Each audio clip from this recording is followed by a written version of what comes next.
ጉዳት አካል ዘካተተ ማህበረሰብ ምህናጽ ንዝበለጸ ማህበረሰባዊ ለውጢ ብዝብል ዝኽበር ዘሎ ዓለም ለኸ መዓልቲ ጉዳት አካል 2018 ዓመተ ምህረት ብደረጃ ሃገር ብዝተፈላለየ ምድላዋት ኣብ ምኽባር ይርከብ።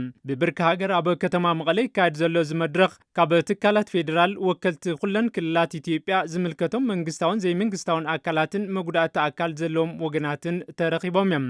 ኣይተ ገብረስላሴ ታረቀ ምክትል ሓላፊ ቢሮ ማሕበራዊ ጉዳይን እግሪ ምትካልን ትግራይ መዓልቲ ጉዳት አካል እንትነኽብር معلت المزكار طرح زي كونس محبراون قطعون ጸገማት ጉዳት አካል መፍታህ እንንቀሳቀሰሉ ከኸውን ይገባይሉም ለአካል ጉዳተኞች ከፍተኛ የሆነ እገዛ በማድረግ ንጉዳት አካል ዝለዓለ ድጋፍ ብምግባር ኣብ ቁጠባዊ ፖለቲካውን ማሕበራውን ተሳተፍቲ ክኾኑን ኣብ ህንጸት እዚ ሃገር ናይ ባዕሎም ኣበርክቶ ክህልዎም ዕድል ክንህቦም ይግባና። ዋና ዳይሬክተር ፌዴሬሽን ጉዳት አካል ኢትዮጵያ አይተ አባይነህ ጉጆ ጉዳት አካል ዘካተተ ማህበረሰብ ምህናጽ እንትባል ጉዳት አካል ኣብ ዝተዋፈሩላ ዓውደ ስራሕቲ ውጽኢታውያን ክኾኑ ዝግባእ ባይታ ብምሃቢሎም እኛ አካል ጉዳተኞች ንሕና ጉዳት አካል ኣብ ሃገራዊ ህንጸት እጃምና ብምውፋይን ዓርስና ድማ ተጠቀምቲ ክንኸውንን ይግባእ። ስለዚ ምኽንያታዊ ዝኾነ ኣስተዋጽኦ ክህልወና ናብ ቅድሚት ክንመጽን ድማ ክስራሕ ኣለዎ። ከምኡ እንተኾይን ድማ ዝሓሸ ተጠቃምነት ይህልወና። ተሳተፍቲ መድረኽ በወገኖም ኣብ ጉዳት አካል ዘሎ ጸገማት ብዘላቕነት ንምፍታሕ ፖሊሲ ጉዳት አካል መቕራጽ ወሳኒ ከም ዝኾነ ይገልጹም። ቁጽሩም ዘይናቕ ህፃናት ቁጽሩ ዘይናቕ መንእሰይ ኣብ ገዛ ተዓጽዩሎ ሰብ ከይብለኒን ናበለ አካል ጉዳት ዓጽዩ ዝነብር ህፃን ዓጽዩ ዝነብር ሕብረተሰብና ሕዙን ብዙሕ እዩ።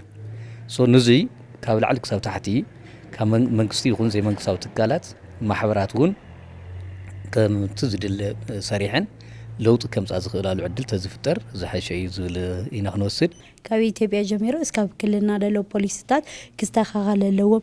ምክንያቱም ለኹላ ለአካል ጉዳት ከም ሓቋፍነት ዘይኮነሲ ከም መመላእታ ተገይሩ ይምበር ከም ሓቋፍነት ተገይሩ ኣይውሰድን ዘሎ እቲ ፖሊሲ ተስተኻኺሉ ስርዓተ ትምህርትና ስርዓተ ናይ ሕክምናና ኩሉ ነገርና አካታችነት ወይ ድማ ሓቋፋይነት ዘለዎ ክኸውን ኢና እንደሊ በተለይ አደቅልሲ ኣብዚ ጉዳይ እዚ ኣዜኔን ጉዳ እዚ ካብ ፖሊሲ ጀሚር እስካብ ታሕቲ እስካብ ቀጠና ዘሎ ስርዓት ፖሊስታትና መስተኻኻል ስርዓትና መስተኻኻል ከልዴና እዩ።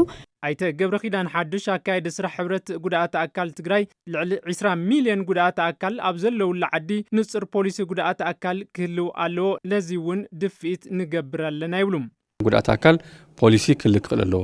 እዚ አካል ጉዳት እዚ ማሕበራዊ ኢኮኖሚያዊ ፖለቲካዊ ባህላዊ ተሳትፎን ተጠቃምነቱን ኢሉውን ስውን after ናይቲ ዓዲኹ ናይቲ ትግራይ ናይቲ ዓድና ኣስተዋጽኦ ምንት ጎሊ ክወጽ ካሜልና ኢና ክንመርሖ ዝኽእል ካመይ ተልዕልና ናይ ክንወስድ ዝኽእል እንኽእል ዝብል ኣመላኽት ዝኾነ ንጹር ዝኾነ ፖሊሲ ጉዳት አካል ክልሎ ዝብል ቃል ዘሎ ንስካብ ዝፈልጦ ብረቂቕ ደረጃ ወይ ድራፍት ንብሎ ተጀመረ ነገር ኣሎ።